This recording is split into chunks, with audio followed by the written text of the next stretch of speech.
बाबा हमें कहते हैं कि तुम टीचर के बच्चे टीचर हो और सतगुरु के बच्चे सतगुरु हो। तुम सच की नाव में बैठे हो। सच की नाव हिलेगी डुलेगी लेकिन डूबेगी नहीं। तो बाबा सतगुरु है। सतगुरु माना सच बताने वाले। बाबा हमें सच बताते हैं, सत्यता की शक्ति भरते हैं। और बाबा कहते हैं हम अभी सच की नाव में बैठे हैं।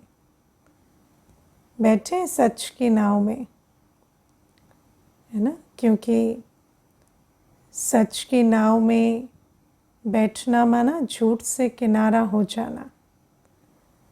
बुद्धि से, कर्म से, हर प्रकार से, झूठी बातों से, झूठी रस्म रिवाजों से, झूठी मान्यताओं से, झूठे चाल चलन से, झूठी दुनिया से, झूठे संबंध संपर्क से किनारा हो गया है। सच की नाव में पूरा बैठे हैं। कौन कौन सच की नाव में पूरा बैठ गए? हाँ सच की नाव में पूरा बैठे हैं या आधा सच आधा झूठ, है ना। तो ये चेक करना है, क्योंकि बाबा कहते हैं सच की नाव हिलेगी डुलेगी लेकिन डूबेगी नहीं। और ये प्रैक्टिकल बात है कि सच की नाव में है तो फिर सत्यता की जो पहली क्वालिटी है वो है निर्भयता। अगर सत्यता है तो निर्भयता ज़रूर होगी। जहाँ सत्यता की कमी होती वही भय होता। और दुनिया में कहते हैं ना, जो डर गया सो मर गया। तो जहाँ डर होता वहाँ डूबना ही है है ना। फिर तो कोई हिलाए ना हिलाए तो भी डूब जाते हैं। डर के संकल्प ऐसे होते हैं कि अपने आप ही अपने संकल्पों को से ही अपनी सृष्टि जो है डूबने की बना देते हैं। तो जहाँ सत्यता है वहाँ निर्भयता होती। वहाँ कितने भी तूफान आएंगे कभी भय नहीं लगेगा।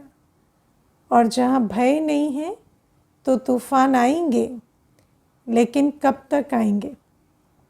तो तूफान आएंगे, सच की नाव हिलेगी डुलेगी लेकिन डूबेगी नहीं, और डूबेगी नहीं तो पार हो जाएंगे तो ये है सत्यता की बात।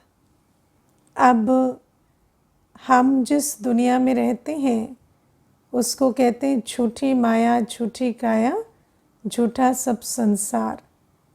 तो आप देखो कि सारी दुनिया में हर तरफ झूठ ही झूठ है। झूठ अपने बारे में, झूठ बाबा के बारे में, स्व का भी ज्ञान नहीं, पिता का भी ज्ञान नहीं, अपने गुणों का भी ज्ञान नहीं, शक्तियों का भी ज्ञान नहीं। श्रीमत प्रमाण जो चलन बाबा हमें सिखाते हैं वो सच्ची चलन है। सच्चा खाना पीना, उठना पहनना, बैठना उड़ना, सब कुछ बाबा हमें सिखाते हैं। और दुनिया में क्या है? झूठी चाल चलन। हर बात में झूठी और विकारी चाल चलन आज दुनिया की रस्म रिवाज है।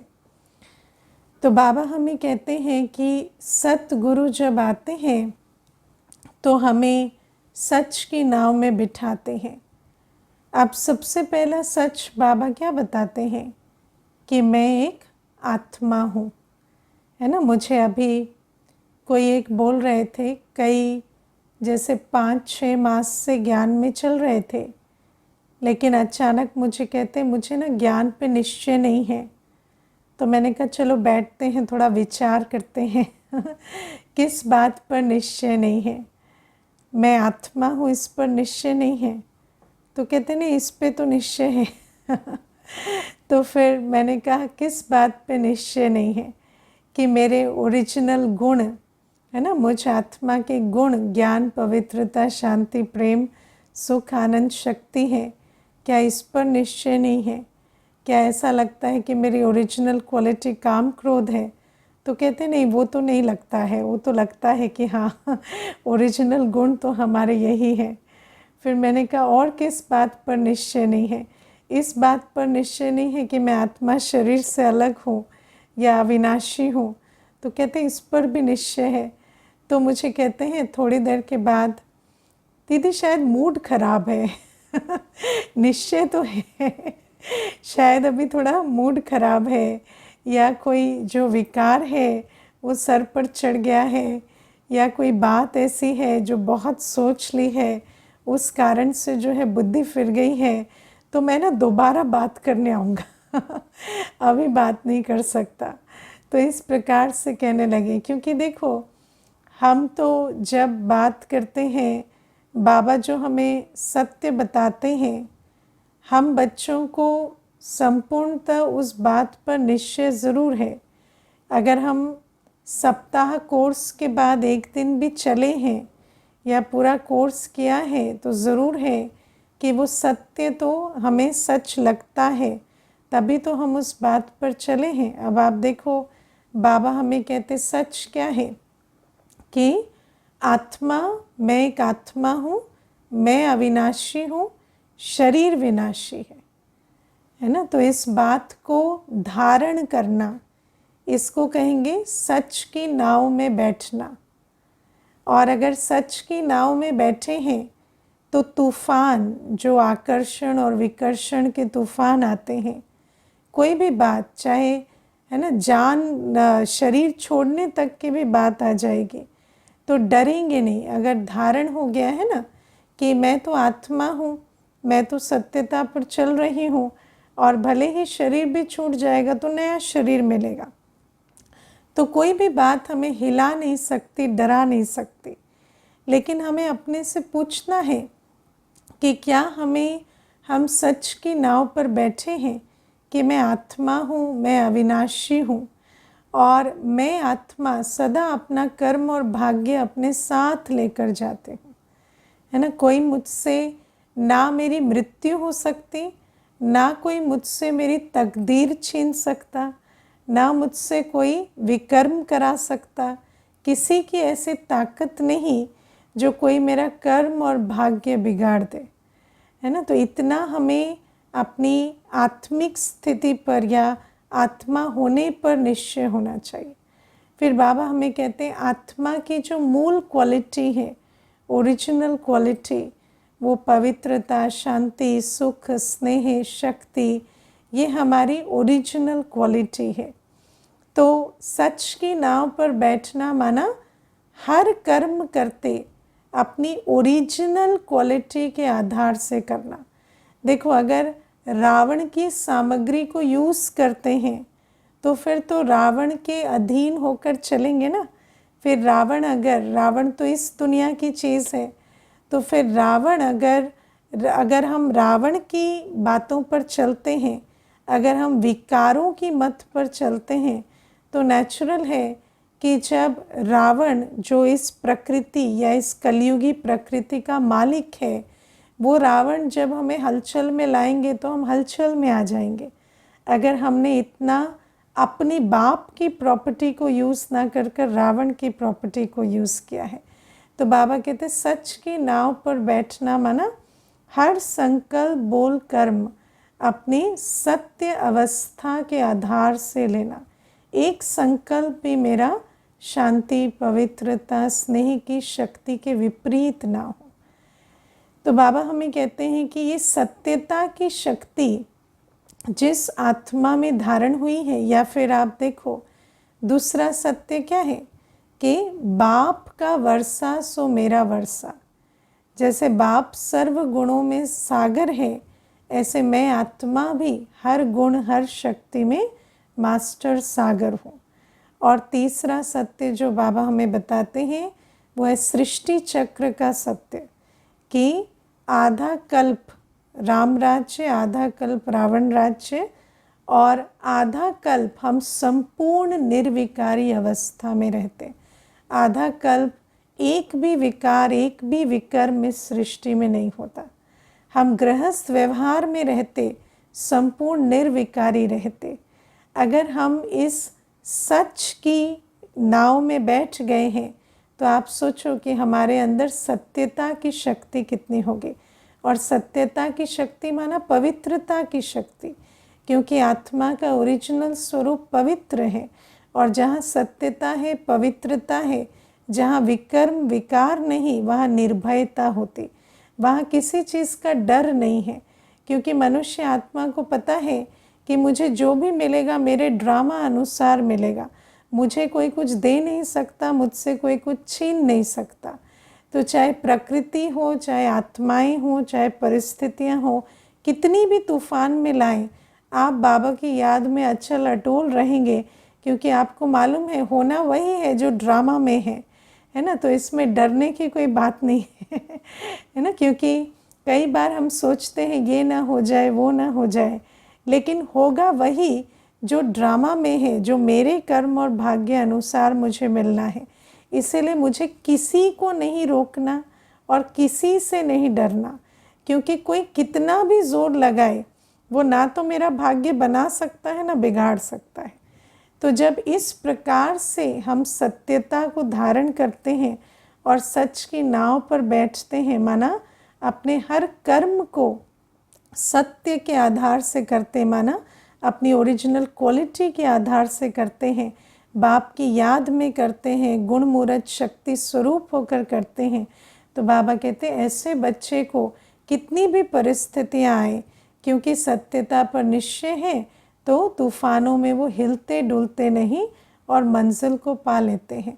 जब तूफ़ान आते हैं तो हिल डुल जाते हैं या अचल अडोल रहते हैं, है ना। क्योंकि तूफ़ान तो हर प्रकार से आते हैं, क्योंकि दुनिया में भी झूठ है और हमारे अपने संस्कारों में भी झूठ है। तो तूफ़ान बाहर से भी आते हैं, अंदर से भी आते हैं, क्योंकि कभी कभी आपका अपना ही संस्कार आपको बार बार हिलाने की कोशिश करता है कि ये राइट रास्ता नहीं है, ये राइटियस नहीं है, ये अनराइटियस है, जो श्रीमत प्रमाण है और जो दुनिया में कहते हैं वो राइटियस है।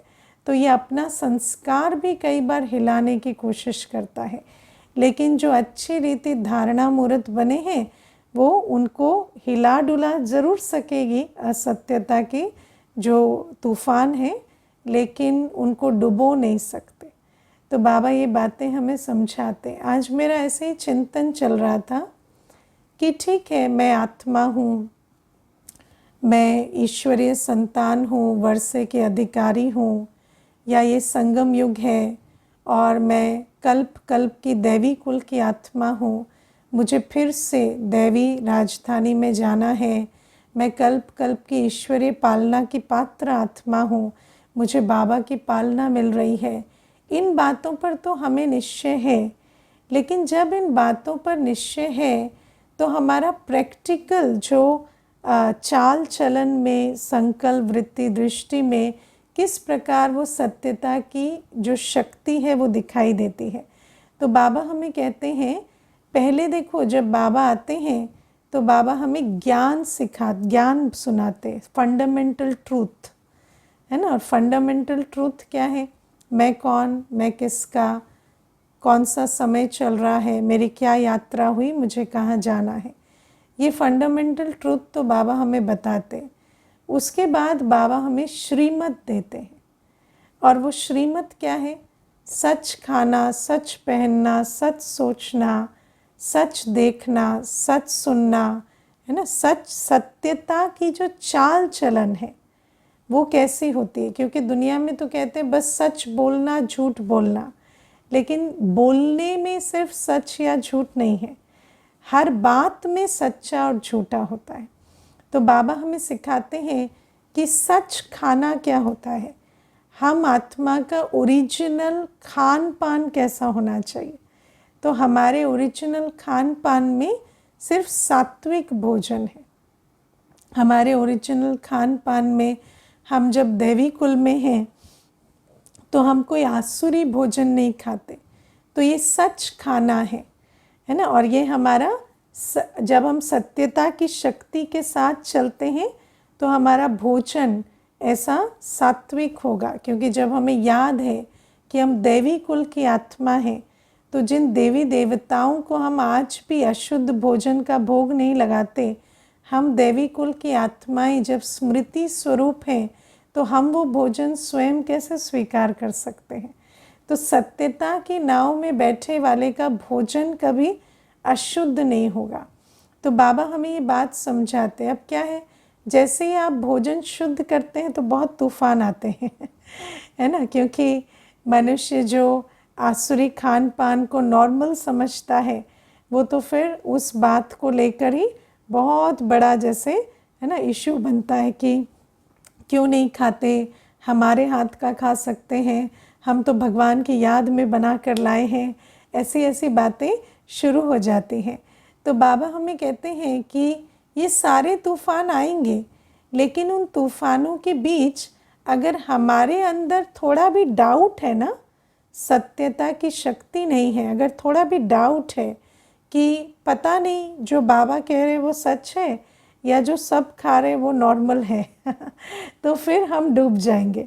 फिर वो जब हमें है ना, चाहे आकर्षण करेंगे चाहे विकर्षण करेंगे, कई बार आकर्षण के रूप से भी होता है। मुझे एक माता कहती थी, मेरे तीनों बच्चे आके रोते हैं कि मम्मी तुम हमारे साथ खाना नहीं खाते हो तो हम कहीं बाहर नहीं जा सकते, तो प्लीज़ आज एक दिन हमारे साथ बाहर चलो, सारे दिन हम बाहर एंजॉय करेंगे, खाना खाएंगे। तो आप देखो कि चाहे आकर्षण में चाहे विकर्षण में फंस जाएंगे, डूब जाएगी नाव, अगर हमारे अंदर वो धारणा नहीं है पक्की कि यही मेरा सत्य भोजन है ना। देखो दुनिया में कहते हैं ना खाद्य और अखाद्य, कोई कितना भी आपको फोर्स करे, जिस चीज़ को आप अखाद्य समझते हैं उसको नहीं खा सकते, लेकिन अगर आप उसे खाद्य समझते हैं, अगर अंदर सत्यता की शक्ति धारण नहीं है, तो अभी भी लगता है ये खाद्य है, हम नहीं खाते हैं, लेकिन ये खाने लायक है तो जब कोई फोर्स करता है तो खा लेते हैं, क्योंकि अभी भी बुद्धि में ये नहीं आया ये अखाद्य है। अगर सत्यता की शक्ति आ गई है तो ये बिल्कुल क्लियर हो जाता है कि ये अखाद्य है, और जो अखाद्य है वो तो कोई कितना भी फोर्स करे उसे कैसे खाएंगे, है ना। तो बाबा हमें कहते हैं ऐसे ही ये जो सत्यता, झूठ पूरा ख़त्म हो जाए, जितनी भी विकारी मान्यताएं या विकारी जो रग है अंदर वो पूरी ख़त्म हो जाए और सत्य संपूर्ण रूपेण धारण हो जाए, तो कितने भी तूफान आए उसमें है ना, भले ही परिस्थितियों के रूप में आएंगे लेकिन बाहर आएंगे, अंदर आपकी स्थिति को हिला डुला नहीं सकेंगे और डूबने का तो सवाल ही नहीं होगा। डूबते कैसे हैं, जब अपने कर्मों से कुछ ना कुछ विकर्म करने लगते हैं, क्योंकि बाहर के आकर्षण विकर्षण के तूफान बहुत आते, तो जब उसमें गिव इन कर देते, जब हार जाते, जब थक जाते है ना, और कुछ ना कुछ उनका साथी बनकर विकर्म कर लेते, तब डूबते हैं। तो बाबा हमें कहते हैं इतना हमें सत्यता की शक्ति धारण करनी। मुझे याद है जब शुरू में हम 3:30 बजे उठने लगे, तो मुझे याद है लौकिक परिवार में ऐसे बहुत सदस्य थे जो रोज़ कहते इतनी जल्दी क्यों उठ जाते हो, इतनी जल्दी क्यों उठ जाते हो, इतनी जल्दी उठोगे तो तबीयत ख़राब हो जाएगी, इतनी जल्दी उठोगे तो ये हो जाएगा वो हो जाएगा। तो मैं उनको कहती मैं जल्दी नहीं उठ रही हूँ, मैं टाइम से उठ रही हूँ, आप लेट उठ रहे हैं तो वो मुझे कहते नहीं नहीं ये बहुत जल्दी है। तो मैंने उनको जितने कन्विक्शन से इतनी बार कहा कि मैं जल्दी नहीं उठ रही हूँ, मैं राइट टाइम पे उठ रही हूँ। जानवर भी उठ जाते हैं आप जानवरों से भी लेट उठ रहे हो, तो आप सोचो कि जल्दी कौन उठ रहा है या लेट कौन उठ रहा है। तो मेरे को मत हिलाओ, मैं तो राइट टाइम पे उठ रही हूँ, मेरे तो बुद्धि का ताला अभी खुला है, लेकिन आप लेट उठ रहे हैं। अगर आप देखें तो आज भी जानवर को उठने का सेंस है ना। आप देखो सड़क पे जो जानवर होते हैं वो भी सुबह सुबह उठकर जैसे एकदम तैयार रेडी एक्टिव हो जाते हैं, है ना, और मनुष्य जो है वो सोया रहता है। तो आप सोचो कि जो सच उठना है, जो सत्यता में हमारा जो समय है उठने का, वो आज कैसा हो गया। झूठी माया के संसार में आज मनुष्य को लगता है कोई 3:30 उठ रहा है या 4 उठ रहा है तो वो अननेचुरल है या वो जल्दी हो गया, और कोई 6 बजे उठ रहा है तो वो नॉर्मल है। लेकिन बाबा कहते हैं ऐसा नहीं है, है ना। देखो, जब हम छोटे थे, मुझे याद है, हमने कभी नहीं सुना, मैं कब की बात कर रही हूँ, आज से 30-35 वर्ष पहले की बात कर रही हूँ, मैंने कभी नहीं सुना कि कोई कहे कि रात को जग के पढ़ना चाहिए। हमेशा सब कहते थे जल्दी उठ के पढ़ना चाहिए, है ना। मैंने कभी नहीं सुना कि कोई कहे रात को जग के पढ़ना चाहिए। लेकिन आजकल जल्दी उठकर पढ़ने का सिस्टम ही बंद हो गया है। अभी बच्चे रात को जग के पढ़ते हैं। तो आप सोचो कैसे सच्ची दुनिया झूठी दुनिया बन जाती है। मैंने एक प्रोफेसर को सुना कहते हुए कि मैं जो हूँ, मैं हमेशा रात को जग के पढ़ता था और मेरे जीवन में उससे कोई दिक्कत नहीं आई। लेकिन वो जो प्रोफेसर है, उसकी एंग्जाइटी की हिस्ट्री है, वो खुद बताते हैं। लेकिन वो इन दो बातों को रिलेट नहीं करते हैं कि मेरी लाइफस्टाइल में कोई प्रॉब्लम है जो मैं इतना विद्वान होकर भी एंग्जाइटी से सफ़र किया। तो बाबा हमें ये बात समझाते हैं कि झूठे संसार में जो झूठी चाल चलन है वो इतनी नॉर्मल हो गई है कि अब समझते हैं जो सच्ची बात है उस पर बहुत प्रश्न उठते हैं। या आप सोचो, गृहस्थ व्यवहार में रहते निर्विकारी रहना, काम क्रोध लोभ मोह अहंकार की चपेट में ना आना। पहले तो भारत में आज से भी अगर आप 50 वर्ष पहले भी देखेंगे तो धीरे धीरे ही भले, है ना, संपूर्ण निर्विकारी तो शुरू से नहीं भले, लेकिन धीरे धीरे विकारों को छोड़ने की बात होती थी, है ना। युगल भी जो होते थे घरों में भी, वो भी कुछ समय के बाद ब्रह्मचर्य व्रत का पालन करने लगते थे, भले ही बच्चे जन्म ले लिए, बड़े हो गए उसके बाद। लेकिन आजकल तो आप देखो, मरते तक लोभ विकार कुछ भी नहीं छूट रहा। तो बाबा कहते हैं ऐसे संसार में जब तुम निर्लोभी निर्मोही कामजीत बनते हो तो उसमें बहुत तूफान आते हैं, बाहर से भी आते हैं, और फिर क्योंकि अपने अंदर भी वो संस्कार का तंत्र है, तो जब निर्मोही निर्लोभी बनते हैं तो बाहर से तो तूफान आते ही हैं, और वो तूफान क्या करते हैं, अंदर ट्रिगर करते हैं। है ना, अंदर ट्रिगर करते हैं। अब मैं आपको एक चीज़ बताऊं, मैं कई बार ये बात क्लास में सुनाती हूँ। एक माता है, वो अपनी अच्छी खासी नौकरी करने वाली जो बेटी है, उसको वो नौकरी वोकरी छुड़ा कर ले आती है अपने पास, और वो जो बेटी है वो अच्छे मैनेजरियल पोजीशंस में काम करती है, लेकिन नौकरी छुड़ा के माँ ले आती है घर पर और कहती है कि हमारे पास बच्चा रहना चाहिए और ये तुम्हारी अभी ड्यूटी है। और उसकी जो जॉब प्रोफाइल है उसको यहाँ जॉब वॉब नहीं मिलती, और पिताजी सारे दिन सुबह से लेकर शाम तक ड्रिंक करते हैं बेटी के सामने, और माँ सारे दिन इधर उधर की बातें, अतीत की, इसकी उसकी बातें करती है, और सारा दिन इस प्रकार से बेटी का बीतता है। और बेटी जब भी जाना चाहती है तो कहते हैं ये तुम्हारी ड्यूटी है माता पिता के प्रति कि तुम अभी बुढ़ापे में हमारे साथ रहो। तो मुझे एक बार बेटी आई और मुझे कहती कि दीदी क्या ये ऐसे क्यों होता है कि जब वो कहते हैं कि ये तुम्हारी ड्यूटी है तो मुझे भी ऐसा फील होता है मेरी ड्यूटी है, लेकिन मुझे प्रश्न ये है मेरी ड्यूटी एग्जैक्टली है क्या? क्योंकि मैं तो जस्ट वहाँ बैठी हूँ, पीने वाले पी रहे हैं और जो व्यर्थ विस्तार में जाने वाले वो सारे दिन व्यर्थ विस्तार में जा रहे हैं, मेरा संग तो कोई ले ही नहीं रहा है। मैं तो पढ़ने लिखने वाली, या मेरी तो प्रोडक्टिव एरिया में बुद्धि चलती है। मैं माँ को कहती हूँ चलो थोड़ा सेंटर चलते हैं, थोड़ा क्लास करते हैं, तो माँ कहती नहीं मेरा उसमें इंटरेस्ट नहीं है। तो जब वो कोई भी डेवलपमेंट या कोई भी प्रोग्रेस के लिए काम ही नहीं कर रहे, तो मैं यहाँ रहकर कर क्या रही हूँ? तो मैंने उसको कहा कि वो तो आपको सोचना पड़ेगा कि आप क्या कर रहे हैं रहकर, क्योंकि आप देखो कि ये जो मान्यताएं हैं ना दुनिया में कि काम क्रोध लोभ मोह अहंकार ये आवश्यक है ना। अब आप देखो मनुष्य क्या कहता है, ये मोह जो है ये तुम्हारी ड्यूटी है कि चाहे ही तुम किसी की कोई मदद कर पाओ या ना कर पाओ, या चाहे ही उनके साथ बैठे बैठे तुम्हारी अपनी अवस्था नीचे ही आ जाए, लेकिन उनके साथ बैठना तुम्हारी ड्यूटी है।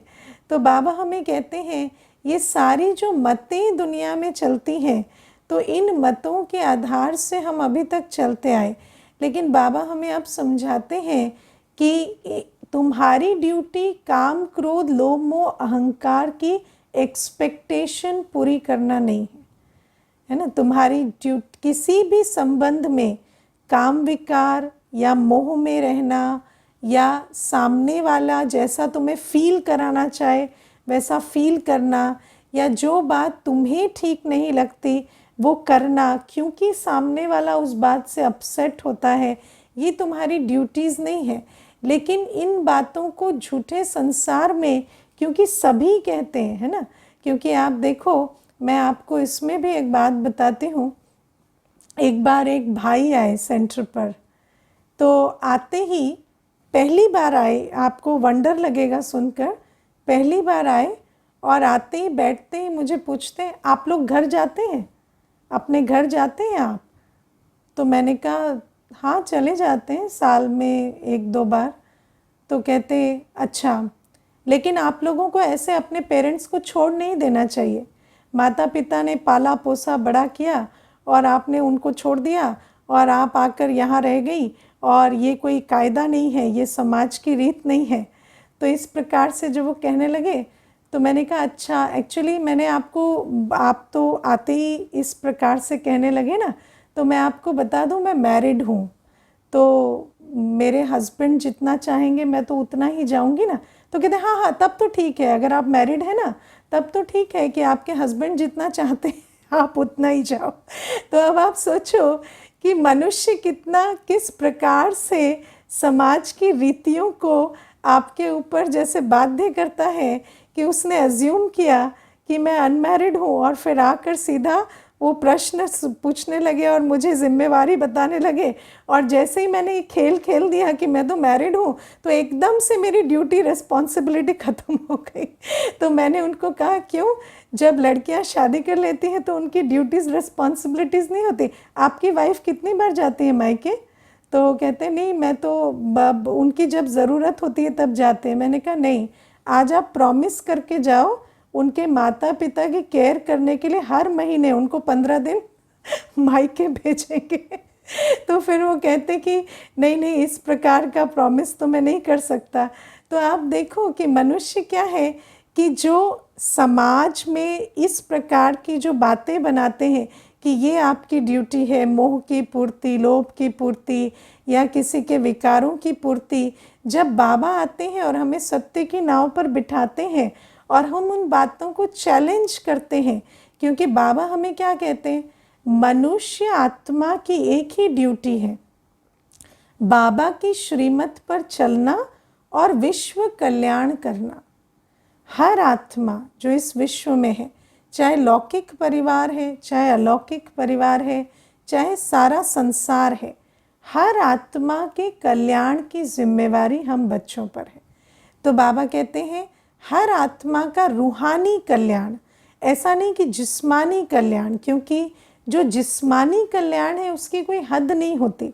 आप किसी को भोजन खिलाने की या किसी की भावनाओं की को मसाज करने की या किसी की इमोशनल एक्सपेक्टेशंस को पूरी करने की कोई लिमिट नहीं होती। वो अंधा कुआं है, उसमें आप कितना भी डालते जाएं वो कभी पूरा नहीं होगा। तो बाबा हमें कहते हैं हर आत्मा की ड्यूटी क्या है, हर आत्मा की ड्यूटी स्व के प्रति है कि मैं श्रीमत पर चलूं ताकि मैं संतुष्ट रह सकूं, हर एक को संतुष्ट करने की शक्ति रख सकूं। और दूसरी ड्यूटी है मेरी विश्व कल्याण की, चाहे वो कोई भी आत्मा है, चाहे उससे खून का रिश्ता है चाहे नहीं है, हर आत्मा का कल्याण, वो भी रूहानी विधि से। हर आत्मा को शक्ति भरना, ज्ञान समझाना, बाप के नज़दीक लाना, ये हमारी ड्यूटी है। लेकिन दुनिया के हिसाब से तो हमारी ड्यूटी कुछ और ही है। और फिर जब आप अपने जो सत्य कर्तव्य को, सत्य जिम्मेवारी को जब निभाते हैं, तो वहाँ पर भी बहुत सारे तूफान आते हैं, क्योंकि मनुष्य कहेगा कि तुम्हारा जो भी तन मन धन समय श्वास संकल्प है वो तो मेरा है ना, सिर्फ मेरा अधिकार है उस पर ना तुम्हारा अपना अधिकार है, और विश्व का तो है ही नहीं, और भगवान की तो छोड़ो। तो जब आप विश्व कल्याण के लिए, स्व कल्याण के लिए या श्रीमत पर चलने के लिए अपना समय अपने जीवन से भी निकालेंगे तो उसमें भी मनुष्य को ऑब्जेक्शन होता है। तो बाबा हमें ये बातें कहते हैं कि इन बातों में जब हम चलते हैं, सच खाना, सच पहनना, सच चलना, सच देखना, है ना, जब पवित्र दृष्टि वृत्ति रखते हैं, आप सोचो जब हम पवित्र दृष्टि वृत्ति रखते हैं तो जिसको कामी दृष्टि से की एक्सपेक्टेशन है या मोह की एक्सपेक्टेशन है उसको कितना बुरा लगता है ना। मुझे एक बार एक माता कहती थी कि मेरे हस्बैंड को एक ही शिकायत है कि मैं अब ये नहीं कहती आई मिस यू। वो कहीं भी जाते हैं तो मुझे कहते तुम मुझे मिस कर रही हो, मैं कहती हूँ नहीं मैं मिस नहीं कर रही, मैं बाबा की याद में हूँ। तो उनको बहुत गुस्सा आता है और वो उस बात पे मुझे बहुत लांछन भी लगाते हैं कि पता नहीं कहाँ जा रही हो या क्या तुम्हारा आजकल चल रहा है जो तुम मुझे मिस नहीं करती। तो आप सोचो कि मनुष्य को जो दृष्टि वृत्ति चाल चलन हमेशा उसमें जैसे मोह की बाँस आए, विकारों की बाँस आए, है ना, बैठेगा तो टच करे, बैठे उठे तो जैसे एक शरीर दूसरे शरीर को टच करे, ये विकारी बाँस हर एक को बहुत अच्छी लगती है।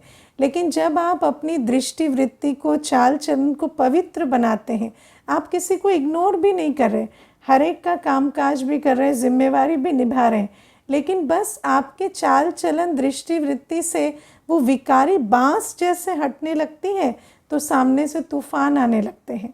लेकिन बाबा हमें कहते हैं कि अगर तुम्हारे अंदर ये पक्की धारणा है कि यही यथार्थ दृष्टि वृत्ति है, यही हमारी सच्ची चाल चलन है, यही हमारी जो सत्यता का स्वरूप है, तो उस समय इतनी पक्की धारणा वालों को जितने भी तूफान आए वो तूफान हमें डुबो नहीं सकते।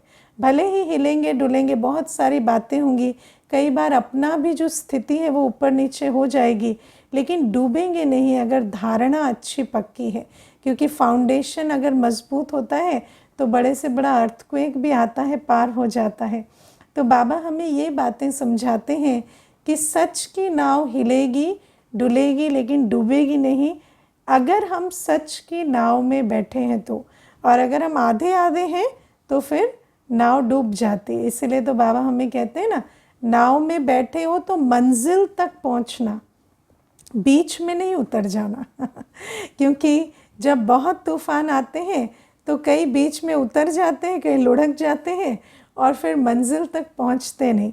तो बाबा कहते हैं सत्यता के सागर सतगुरु बाप से सत्य को जाना, माना, समझा भी, उसको धारण भी किया, लेकिन अब इतना पक्का रहो उस सत्यता पर कि कितने भी असत्यता के तूफान आए। क्योंकि देखो सत्य का जो दिया है, कहते हैं ना ये कहानी है दिए की और तूफान की, तो सत्यता का जो दिया है वो तो बहुत है ना दिए की तरह है, और माया के जो तूफान है वो तो सारी दुनिया से आते हैं ना, हर एक एकजुट हो जाते हैं, एक स्वर में आ जाते हैं।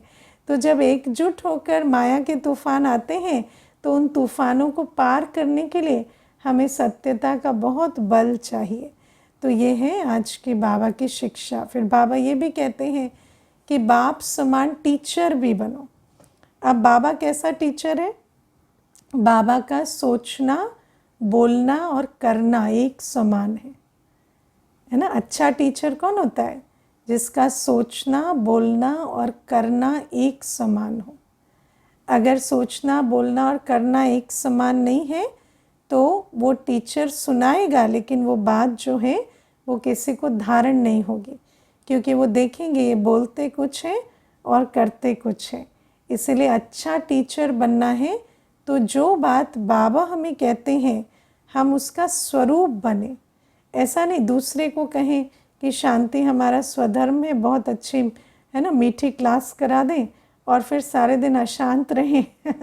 तो ऐसे टीचर नहीं बनना है, क्योंकि मैंने देखा है मेजॉरिटी का इंटरेस्ट ये होता है हम वाचा से टीचर बने, लेकिन वाचा से टीचर बनने से नहीं होगा, क्योंकि बाबा कहते जैसे आप हैं ऐसे अपने आप समान बना देंगे।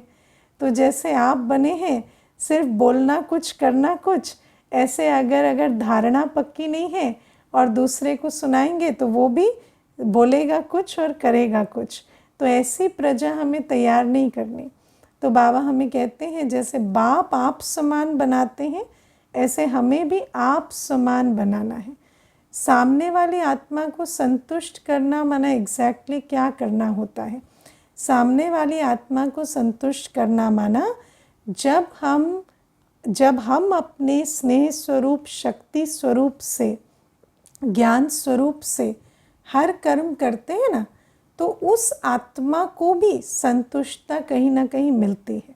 देखो, किसी आत्मा को भले ऐसा लगता हो कि मेरे विकारों की पूर्ति से मुझे संतुष्टता होगी, लेकिन संतुष्टता का नियम ही ये है कि संतुष्टता पवित्रता से होती है ना। संतुष्टता कैसे आती है? जब हम सर्व प्राप्ति संपन्न बनते हैं। तो जैसे जैसे आप अपने सर्व प्राप्ति स्वरूप में रहकर अपनी वाणी से, कर्मों से उनको भी स्नेह, सुख, पवित्रता की वाइब्रेशन से सींचेंगे ना, तो वो भी धीरे धीरे, भले ही उनको पहले पहचान नहीं होगी ये असली संतुष्टता है, पर धीरे धीरे वो आत्मा भी आपसे संतुष्ट होगी। लेकिन सबसे पहली बात क्या है? आप हर बात में संतुष्ट रहो, क्योंकि हर चीज़ एक साइकिल की तरह चलती है।